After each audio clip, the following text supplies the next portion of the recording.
ओम शांति। ओम शांति। आज के बाबा के 9 तारीख के महावाक्य सुनेंगे। आज बाबा ने कहा, ड्रामा के खेल को साक्षी होकर के देखना है। इस खेल में बाबा ने कहा कल क्या होगा बाबा आज नहीं बताएंगे। अगर बाबा पहले से ही बता दे सब कुछ तो बाबा ने कहा फिर वो खेल रियल हो न सके।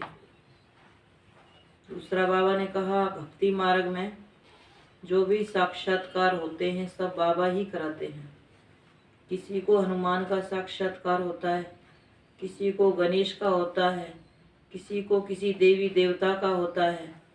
वो सब साक्षात्कार बाबा ही कराते हैं। भक्ति का भाड़ा बाबा ही देते हैं।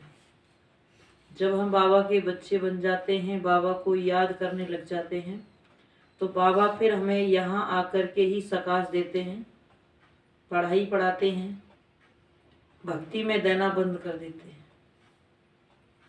और जो यहाँ नहीं आते, भक्ति मार्ग में जाते हैं, तो फिर बाबा कहते अलग काल का उनकी मनोकामना पूरी करने के लिए उनको साक्षात्कार कराते हैं या उनको शांति अलग काल की महसूस कराते हैं।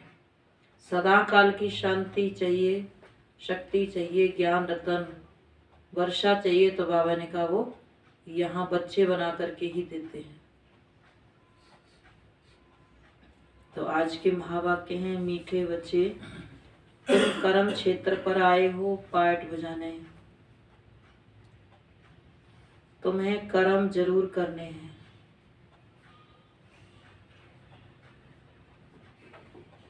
तुम कर्म क्षेत्र पर आए हो पाठ बजाने, तुम्हें कर्म जरूर करने हैं। आत्मा का स्वधर्म शांति है।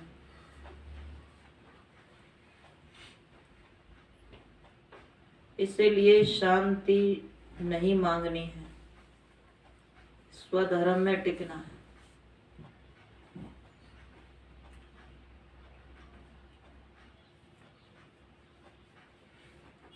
आत्मा का स्वधर्म शांति है, इसलिए शांति नहीं मांगनी है, स्वधर्म में टिकना है।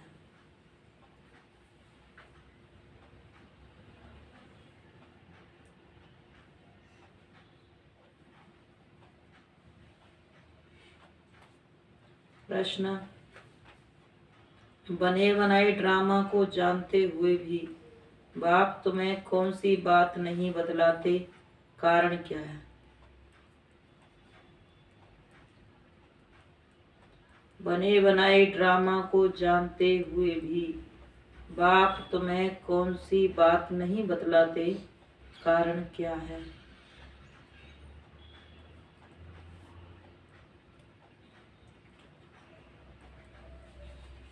बाबा ने कहा उत्तर में, बाप जानते हैं कल क्या होने वाला है तो भी बताएंगे नहीं।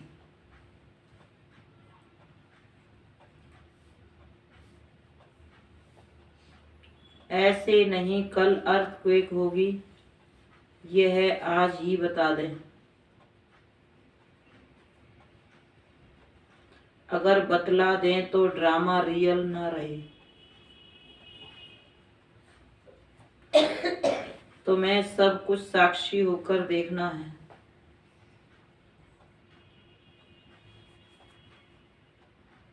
अगर पहले से ही पता हो तो उस समय तुम्हें बाप की याद भी भूल जाएगी।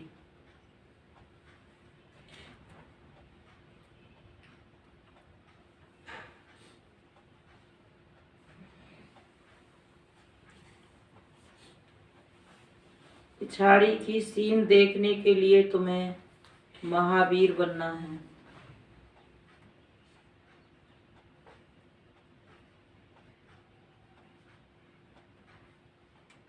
अचल अड़ोल रहना है।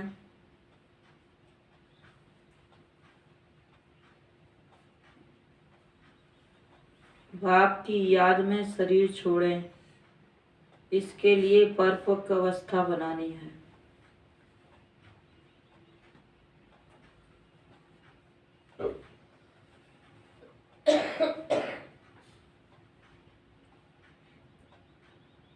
ओम शांति। ओम शांति का अर्थ बच्चों को समझाया है। मनुष्य कहते हैं मन की शांति चाहिए, वह कैसे मिले, इस पर शायद एक किताब छपी हुई है। बाप ने बच्चों को समझाया है। तुम भी कहते हो ओम शांति। अब इसका अर्थ क्या है? कोई तो ओम का अर्थ भगवान समझते हैं। बाप भी कहते हैं ओम शांति। ओम अर्थात अहम आत्मा। पीछे फिर कहते हैं मेरा शरीर। तो आत्मा खुद ही कहती है ओम शांति। मेरा स्वधर्म है ही शांत, और रहने का स्थान भी निर्वाण धाम, शांति धाम है। आत्मा खुद अपना परिचय देती है कि मैं शांत स्वरूप हूँ। फिर पूछने की दरकार ही नहीं रहती कि मन की शांति कैसे मिले। बाप भी कहते हैं ओम शांति। मैं भी परम आत्मा हूँ, तुम सब बच्चों का बाप हूँ, शांति धाम में रहने वाला हूँ। तुम आत्माओं ने यहाँ शरीर धारण किया है पाठ बजाने, फिर अल्पकाल, फिर मन की शांति का तो प्रश्न ही नहीं उठता। ओम का अर्थ भी कोई नहीं जानता, इसलिए धक्के खाते रहते हैं मन की शांति के लिए। आत्मा जब अशरीरी है, बाबा ने कहा आत्मा जब अशरीरी है तो है ही शांत। शरीर में आने से कर्मेंद्रियां जरूर काम करेंगी, कर्म क्षेत्र पर जरूर काम करना पड़ता है। तो शांति पर कोई किताब बनाने की दरकार नहीं।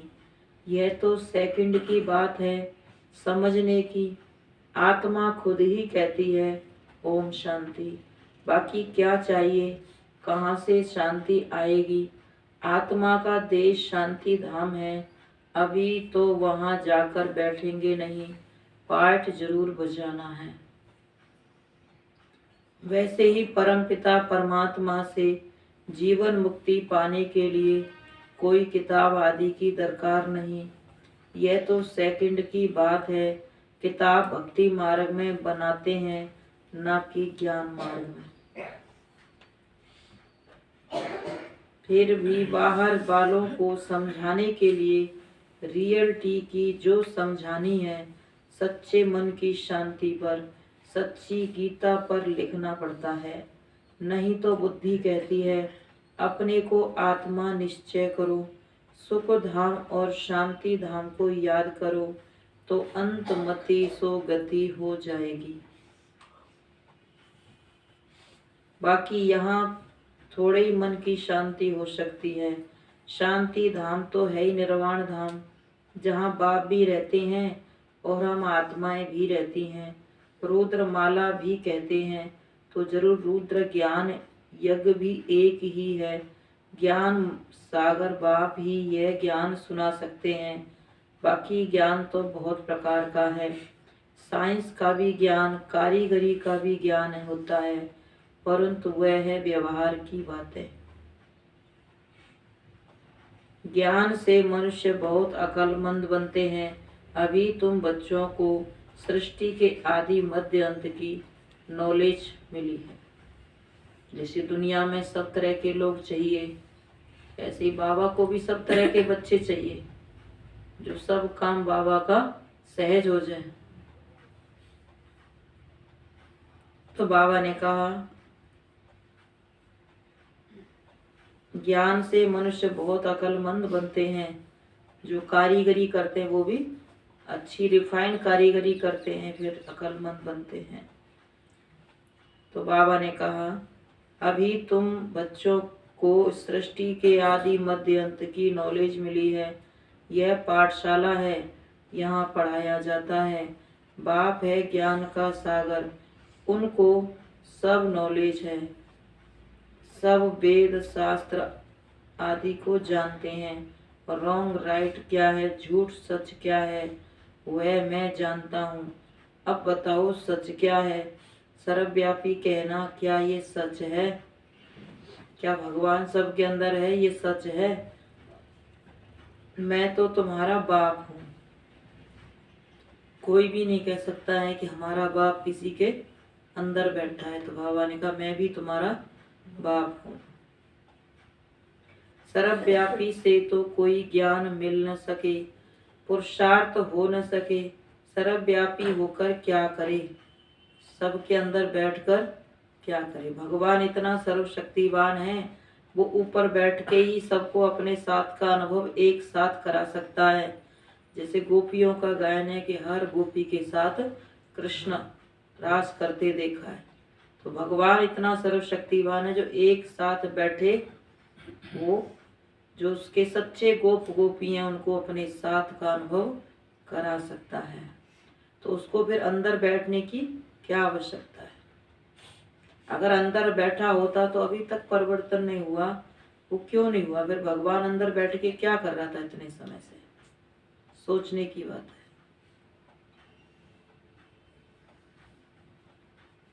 तो रॉन्ग राइट क्या है, झूठ सच क्या है, वह मैं समझाता हूँ। अब बताओ सच क्या है। क्या सर्वव्यापी कहना ये सच है। मैं तो तुम्हारा बाप हूँ। सर्वव्यापी से तो कोई ज्ञान मिल न सके, पुरुषार्थ हो न सके, सर्वव्यापी होकर क्या करे, खुद मालिक है। भगवान खुद मालिक है, जैसे चाहे वैसे इस दुनिया को चला सकता है, उसमें वो शक्ति है। लेकिन वो भी ड्रामा अनुसार, जो दुनिया जैसे चलनी है, जैसे उसकी शूटिंग हुई है उस विधि से ही चलाता है। नहीं तो बार बार खेल बिगड़ता रहे, बनता रहे, तो भगवान भी इसी में लगा रहे। तो उसने एक बार खेल बन गया, अब वो खेल उसी विधि से चलता रहता है। फिर भगवान की प्लानिंग है, परमात्मा ने खेल बनाया है तो हर एक के कर्म अनुसार बना है। जिसने जैसे जैसे कर्म किए उसका वैसा ही पार्ट फिक्स हो गया। कर्म किया आत्मा ने, पार्ट हुआ फिक्स उसका, तो वो फिर नूंद हो गया। अब उसको बार बार कोई चेंज नहीं करा सकता, न बना सकता। अगर मनुष्य के हाथ में होता तो चेंज भी कर सकता और दूसरा बना भी सकता। तो दूसरा बना नहीं सकता, चेंज नहीं कर सकता, कि भगवान से अच्छा कोई नहीं बना सकता है। भगवान पिता है, सर्व का पिता है, तो वो सबके लिए हितकारी है, अच्छा सोचने वाला है, अच्छा करने वाला है, तो उसने अच्छा ही बनाया है। तो ये भी निश्चय, इसलिए कहते हैं बनी बनाई बन रही, अब कुछ बननी ना। चाहे भगवान को गाली दो या भगवान का दोष निकालो या कुछ भी करो, इसमें बाबा ने कहा ये कुछ भी चेंज नहीं हो सकता। तो वो खुद मालिक है। भगवान तो कभी पतित नहीं होता, वह तो जब चाहे तो वापिस चला जाए। बाबा को आने जाने में देर नहीं लगती है, जब चाहे वापिस चला जाए। यहाँ तो पतित हैं इसलिए वापिस जा न सके, आत्मा मैली है इसलिए जा न सके। वो एवर प्योर है, उसको आने जाने में देर नहीं लगती। पतित बनने से सारा ज्ञान उड़ जाता है, बुद्धि मलिन हो जाती है, योग नहीं लगता। अब मन की शुद्धि नहीं है या तन की शुद्धि नहीं है, धारणाओं की शुद्धि नहीं है, तो योग नहीं लगता। तो परमात्मा एवर प्योर है, वो किसी के बंधन में बंधता नहीं है, इसीलिए वो ऊपर आने जाने में उसको देर नहीं लगती।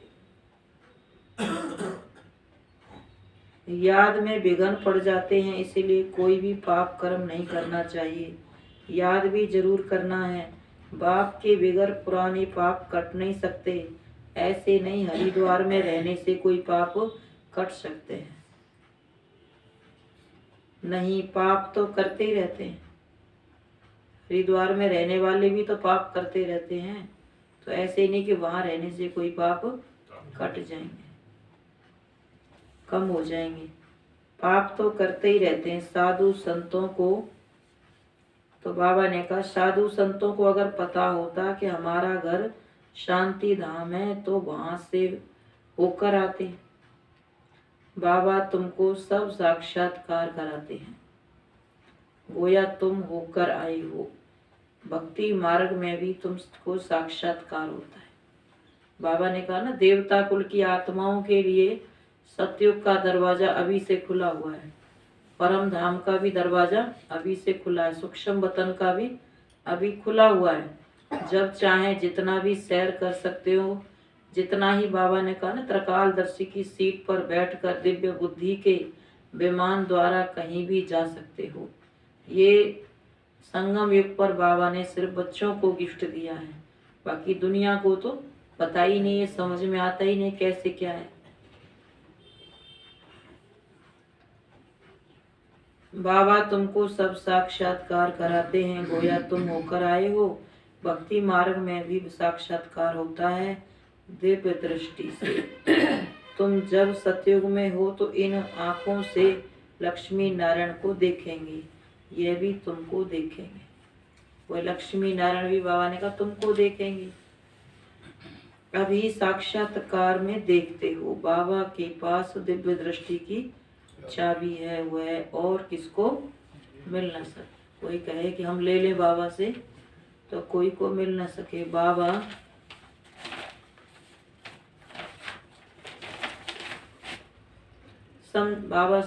ने समझाया है, यह चाबी मैं किसको भी नहीं देता हूँ।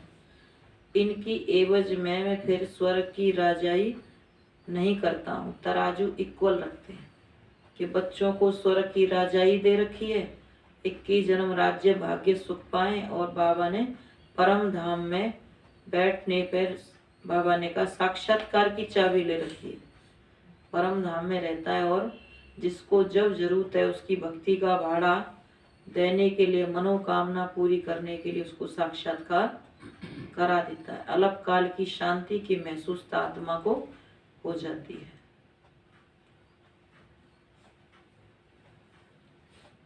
ये चाबी किसको नहीं देता हूँ, इसकी एवज में स्वर्ग की राजाई नहीं करता हूँ। तराजू इक्वल रखते हैं तो विश्व के मालिक बनते हो, मैं नहीं बनता।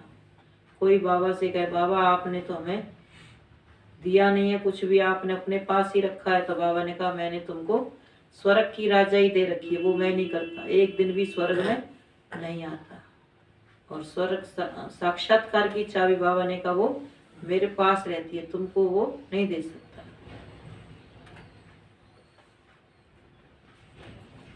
भक्ति मार्ग में जो भी साक्षात्कार होता है वह भी मूर्ति में थोड़ी ताकत है, वो पत्थर की मूर्ति में थोड़ी ताकत है। बाबा कहते हैं मैं मनोकामना पूर्ण करने के लिए साक्षात्कार कराता हूँ। गणेश हनुमान आदि जिसकी पूजा करते हैं तो साक्षात्कार मैं कराता हूँ, परंतु वो लोग समझते हैं परमात्मा सब में है, इसलिए मुझे सर्वव्यापी कह दिया है, उल्टा ज्ञान ले लिया है। वास्तव में सब ब्रदर्स भाई भाई है, सब में आत्मा है, सब फादर हो न सके। सभी आत्माएं पुकारती हैं ओ गॉड फादर रहम करो, तो सब बच्चे हो गए। बच्चे बाप से वर्षा लेते हैं तो देह का विमान छोड़ना पड़े। बस मैं आत्मा बाप से वर्षा ले रही हूँ। आत्मा को मेल व फीमेल, बाबा ने कहा आत्मा को मेल व फीमेल नहीं कहते, भल चोला फीमेल का है, परंतु ये कहना ठीक है कि वर्षा ले रहा हूँ। बाप से वर्षा लेने का सबको हक है। मैं क्रिश्चियन हूँ, मैं फलाना हूँ, यह सब शरीर के धर्म है।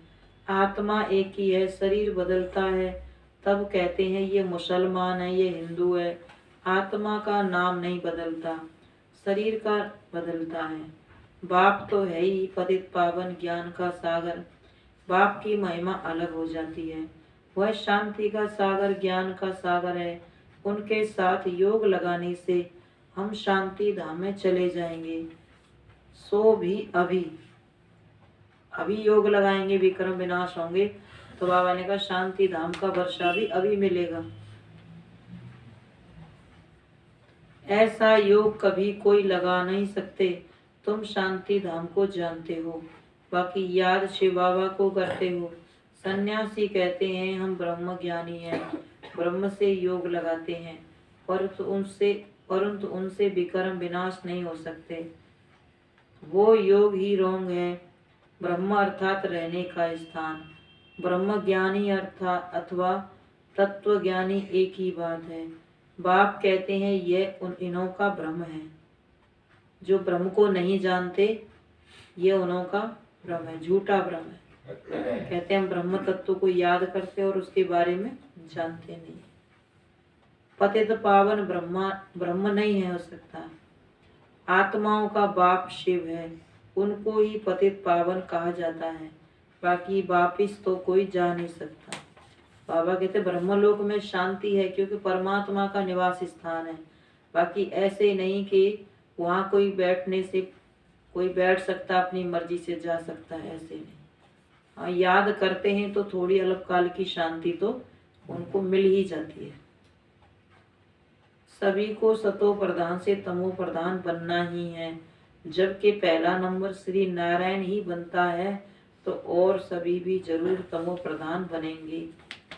पहला नंबर ही तमो प्रधान बन गया तो और सब भी जरूर तमो प्रधान होकर के ही फिर गुजरेंगे, सतो प्रधान बनेंगे परिचय मिलने से।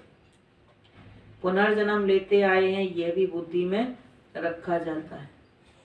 जो सबसे पहले तमो प्रधान बना वह सबसे पहले सतो प्रधान बना। तो बाबा ने कहा जैसे जैसे उसके साथ वाली आत्माएं जो तमो प्रधान बनी वो भी सतो प्रधान बनती जाएंगी। तुम जानते हो हर एक धर्म वाले कितने जन्म लेते होंगे? देवताओं को कहेंगे 84 जन्म लेते हैं। औरों के जन्म एक्यूरेट नहीं बता सकते, कोई हिसाब करे तो निकाल सकते हैं, परंतु जरूरत नहीं है। हमारा अपने पुरुषार्थ से काम है और जास्ती बातों में नहीं जाना। तुमको मुक्ति जीवन मुक्ति चाहिए तो मन मना भव, मैं ही पतित पावन हूँ आकर राजयोग सिखलाता हूँ। पतित पावन जरूर कलयुग अंत में आएगा ना कि द्वापर युग में। सिर्फ शिवरात्रि लिखने से अर्थ नहीं निकलता, त्रिमूर्ति शिवरात्रि लिखना चाहिए। भक्ति में घोर अंधियारा है तब कहते हैं ज्ञान सूर्य प्रकट हुआ, अज्ञान अंधेर विनाश, जरूर कलयुग का अंत होगा। रोशनी है सतयुग में, बाप जरूर संगम पर आएगा। सब पतित बने तब तो बाप आकर पावन बनाए, क्योंकि सबका कनेक्शन है ना। बहुत सन्यासी लोग भी कहते हैं मन की शांति कैसे होगी, आत्मा का स्वधर्म ही शांत है। जैसे भारतवासी देवी देवताओं को भूले हुए हैं, वैसे आत्मा भी अपने स्वधर्म को भूली हुई है। आत्मा ही जानती है मुझे रावण ने अशांत किया है, यह ज्ञान भी अभी मिला है। यहाँ तो शांति कभी मिल नहीं सकती, इस दुनिया में तो शांति कभी मिल नहीं सकती। शांति धाम में ही शांति मिल सकती है। अब मान लीजिए रोज हम योग लगाते हैं, यहाँ वातावरण अच्छा बनता है, फिर भी जो आत्माएं आती हैं बाहर से वो रोज अशांति तो भर के लाती हैं, फिर अशांति के वाइब्रेशन फैला देती हैं। फिर यहाँ बैठ के परमात्मा की शक्ति से योग लगता है तो फिर वातावरण शुद्ध बन जाता है, तो प्रभाव से मुक्त हो जाते हैं, उनको भी शांति की महसूसता होती है। तो आत्मा का स्वधर्म शांत है। जैसे भारतवासी देवी देवताओं को भूले, वैसे आत्मा भी अपने स्वधर्म को भूली हुई है। आत्मा ही जानती है मुझे रावण ने कितना अशांत किया है, ये ज्ञान अभी मिला है। शांति का और अशांति का ज्ञान अभी मिला है। यहाँ तो शांति कभी नहीं मिल सकती, शांति धाम में ही शांति मिल सकती है। वहाँ तो सबको जाना है। हम शांति धाम में जाएंगे, फिर आएंगे सुख धाम में। शांति में रहने से मन एकाग्र होता है, शांति अंदर जाए। कहते हैं शांति की शक्ति, शांति की एक बूंद जब अंदर जाती है तो मन शांत होता है, एकाग्र होता है, तो मन परमात्मा में लगता है। जब तक शांत नहीं होगा, एकाग्र नहीं होगा, तो परमात्मा में नहीं लग सकता।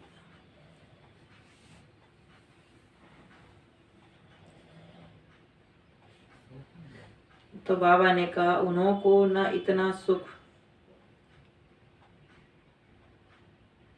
हम शांति धाम में जाएंगे, फिर आएंगे सुख धाम में।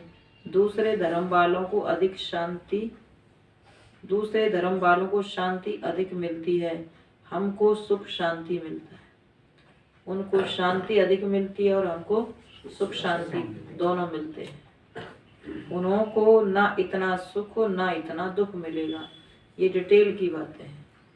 जो आत्मा द्वापर से आई है, चक्कर लगाती, सतयुग से चक्कर लगाती, द्वापर से विक्रम करने लगी है, तो बाबा ने कहा उसको तो ज़्यादा समय हो गया विक्रम करते करते, तो उसकी आत्मा कमज़ोर हो गई। तो उतना ही उसको अधिक योग बाबा से लगा कर के अपने आप को भरपूर करना। जो आत्माएं द्वापर से आई हैं या अभी आ रही हैं, उनको तो बाबा ने कहा वो शांति में ज़्यादा रह के आई हैं, इसीलिए वो इस दुनिया में अशांत नहीं होती है, क्योंकि अभी उनके शांति के वाइब्रेशन समाप्त नहीं हुई। बहुत समय शांति धाम में रह के आई हैं, और जो बहुत समय से आई हुई है नीचे, वो फिर अशांत हो चुकी है। उनको शांति अब भरनी है।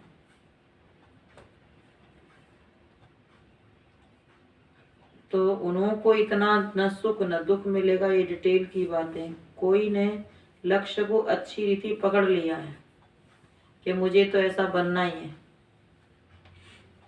अब बनने वाली आत्मा सतयुगी है, और उसके साथ रहने वाली आत्माएं द्वापर भी युगी भी हो सकती हैं, कलयुग भी हो सकती हैं, कोई त्रेता युगी भी हो सकती है। तो जो कलयुगी और द्वापर युगी आत्मा है, वो तो रोकेंगी, उसको बनने ही नहीं देंगी किसी भी कीमत पर। लेकिन जो बनने वाली आत्मा है वो सतयुगी है, तो वो बनना छोड़ेगी भी नहीं किसी के कहने पर। ये उसकी पहचान है, क्योंकि उसको पता है कि मैं देवता धर्म की आत्मा हूँ, निश्चय। तो कई आत्माएं फिर कमजोर होकर लटकी रहती हैं, क्योंकि उनका निश्चय मजबूत नहीं होता है।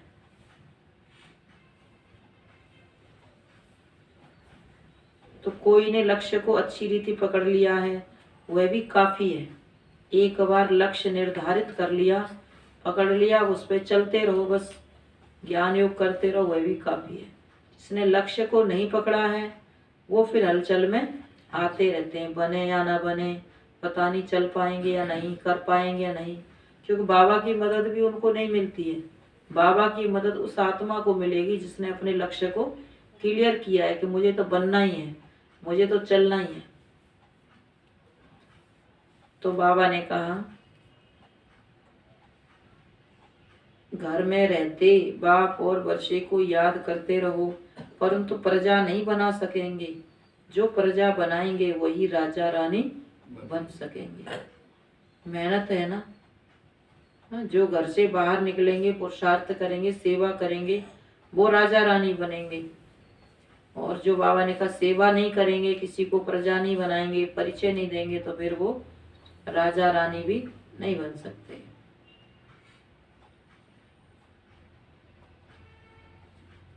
जो प्रजा बनाएंगे, बाबा ने कहा वही राजा रानी मालिक बनेंगे। मेहनत है ना। प्रोजेक्ट पर समझाना है। बड़े बड़े आदमियों को निमंत्रण दे, उनको समझाना चाहिए।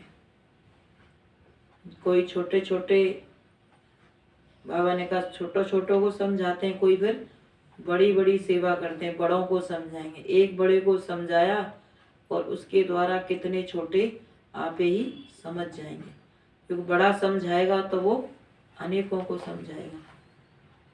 तुम बच्चे बहुतों का कल्याण कर सकते हो। यह भी नए तरीके निकल रहे हैं। कोई क्वांटिटी की सेवा करते हैं और कोई क्वालिटी की। तो ये आत्मा की अपनी अपनी, जैसा जिसका पद है वैसी वैसी उसकी सोच है कि मुझे क्या सेवा करनी है, उसकी बुद्धि फिर वही चलती है। तुम बच्चे बहुतों का कल्याण कर सकते हो। यह भी नए तरीके निकल रहे हैं। अंग्रेजी में भी प्रोजेक्टर, स्लाइड्स विलायत में जाकर दिखला सकते हो। यह गोला आदि सब देखेंगे तो समझेंगे यह भारत की फिलॉसफी है। यह नॉलेज बाप ही दे सकते हैं। यह है रूहानी ज्ञान। रूह से ही रूहानी ज्ञान मिलता है। सच्चे डॉक्टर और फिलॉसफी भी तुम हो। बाप है रूहानी सर्जन। रूहों को इंजेक्शन लगाते हैं। तुम्हारा सब गुप्त है। वो लोग तो बैठ शास्त्र आदि पढ़ते हैं, तो उनका बहुत मान होता है। वह रूहों को पतित समझते नहीं हैं, नॉलेज निर्लेप कह देते हैं। कहते आत्मा पे कोई लेप छेप नहीं है, कुछ भी पाप कर्म करो, निर्लेप कह देते हैं। तो सच्ची सच्ची नॉलेज तुम ही दे सकते हो कि अगर आत्मा पे लेप छेप नहीं बनता, नहीं लगता, तो ये पुण्य आत्मा पाप आत्मा कैसे बनती, फिर कैसे कहलाती। ये भी समझाया है कि वह हद का संन्यास तुम्हारा है, बेहद का संन्यास, जो बेहद का संन्यास बाप ही सिखलाते हैं। वह हठयोग है, यह राजयोग है। वो हठयोग से कर्मेंद्रियों को बस करना चाहते हैं, तुम राजयोग से कर्मेंद्रियों को बस करते हो। बहुत फर्क है। अब बाप द्वारा तुम नॉलेजफुल बनते जा रहे हो, परंतु बनेंगे नंबरवार पुरुषार्थ अनुसार। ऐसे बाप के साथ कितना लव रहना चाहिए। यह गुप्त लव है, आत्मा भी गुप्त है। आत्मा जानती है हमको बाबा मिला है, दुख से छुड़ा रहे हैं। बाबा आपने तो कमाल की है, कल्प कल्प आप हमको ज्ञान देते हो, फिर हम भूल जाते हैं। बाबा कहते हैं हाँ बच्चे, हमने तो कहा था ये ज्ञान प्रायलोप हो जाएगा, सत्युग में ये नॉलेज नहीं रहेगी, ये सब ड्रामा बना हुआ है, जरा भी फर्क नहीं पड़ सकता। ये बना बनाया ड्रामा है, जो कुछ होता है साक्षी होकर देखते चलो। अनहोनी इसमें हो रही है, होनी हो रही है, साक्षी होके देखते चलो। तो बाबा ने कहा ये ड्रामा बना हुआ है, जरा भी फर्क नहीं पड़ सकता। विनाश होना है, स्थापना होनी है, साक्षी होकर के देखना है। समझो कल अर्थक्वेक होती है तो ऐसे नहीं कि मैं बताऊंगा, कल विनाश होने वाला है तो ऐसे नहीं कि आज बाबा बता देंगे। अब कल विनाश होना है तो एक दिन में क्या तैयारी कर लेंगे, क्या पुरुषार्थ कर लेंगे। इसलिए बाबा ने कहा सारी तैयारी पहले से ही करनी है।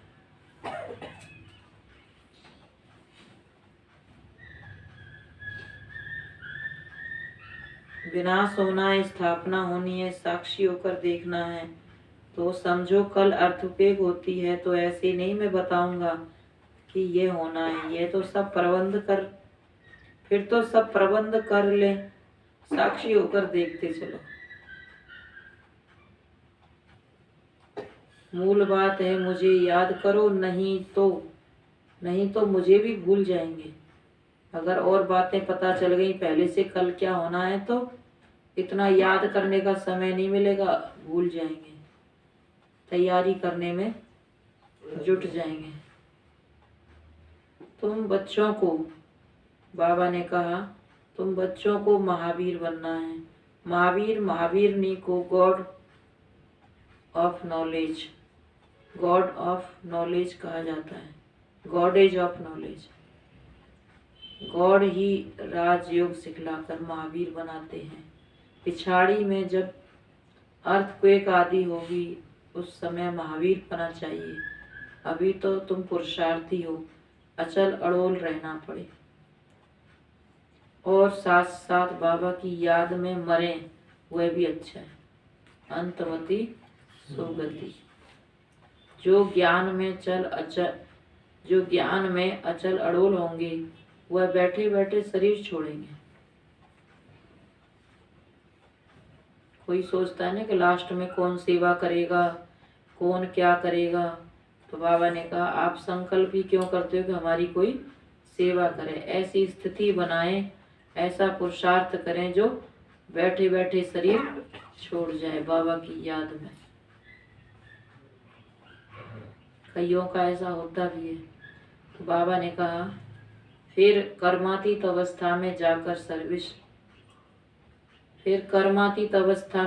सर्विस करेंगे।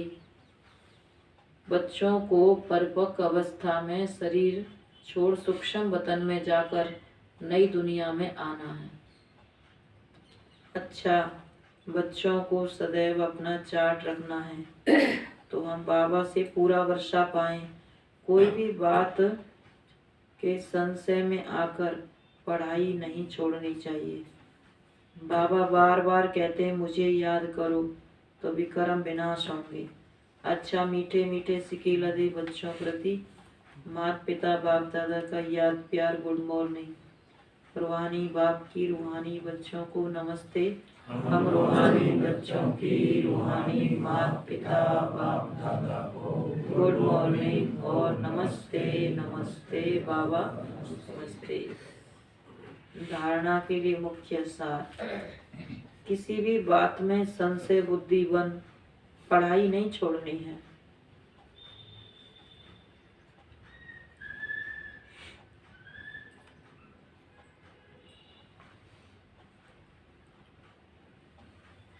अपनी स्थिति अचल अड़ोल बनानी है।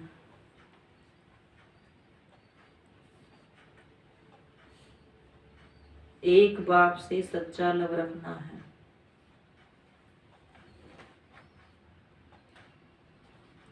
दूसरी पॉइंट है अपना टाइम विस्तार की बातों में वेस्ट नहीं करना है। बुद्धि किसी भी कर्म में मलिन न हो।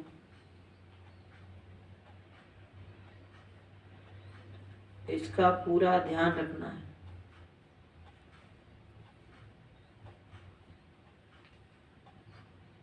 बाबा ने बताया ना, बाबा ऊपर आता जाता है सेकंड में, देर नहीं लगती है। आत्मा को ऊपर जाने में इतनी मेहनत क्यों है? द्वापर युग से पुरुषार्थ करते आए, आज तक कोई ऊपर का योगी नहीं बना कि जो कहे कि मैं परमात्मा से योग लगाता हूँ, उससे शक्ति लेता हूँ। क्योंकि पहचान नहीं, दूसरा आत्मा पतित है, भारीपन नीचे लाता है और हल्कापन ऊपर ले जाता है। तो बाबा ने कहा अगर अभी भी योग नहीं लगता है, मन बुद्धि परमात्मा से नहीं लगता है, तो इसका मतलब पतित है। वैसे हम पवित्र हैं लेकिन मन बुद्धि पतित है, वो परमात्मा से नहीं लगता है। तो उसको भी क्या करना है? पावन बनाना है। तो बुद्धि किसी भी कर्म में मलिन ना हो, इसका पूरा ध्यान रखना है। वरदान, मनसा वाचा कर्मणा और संबंध संपर्क में पवित्रता की धारणा द्वारा परम पूज्य आत्मा भव।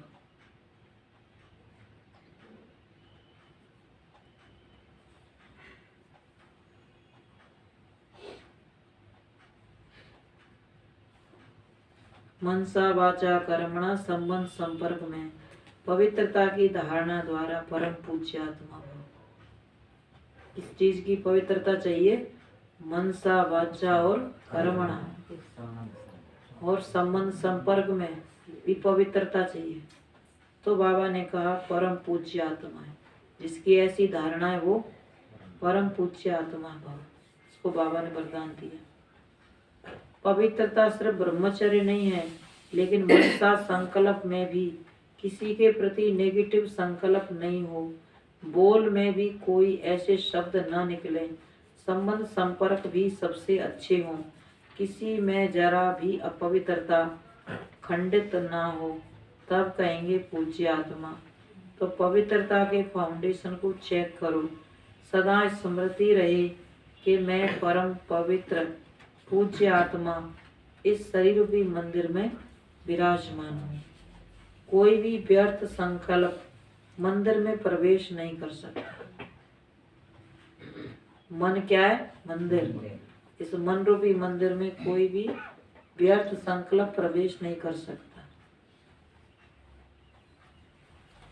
स्लोगन है, अपने भविष्य को स्पष्ट देखने व जानने के लिए संपूर्णता की स्थिति में स्थित रहो। अपने भविष्य को स्पष्ट देखने व जानने के लिए संपूर्णता की स्थिति में स्थित रहो।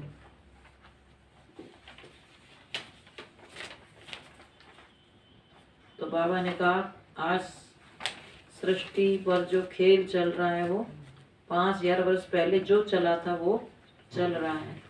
तो साक्षी होकर के देखना है कल क्या होगा बाबा ने कहा वो समय अनुसार सब पता चल जाएगा। आज हमें क्या पुरुषार्थ करना है वो देखना है, कल क्या होना है वो नहीं सोचना है। अगर वो सोचेंगे तो आज का जो वर्तमान समय वो भी हम हाथ से निकल जाएगा। ओम शांति।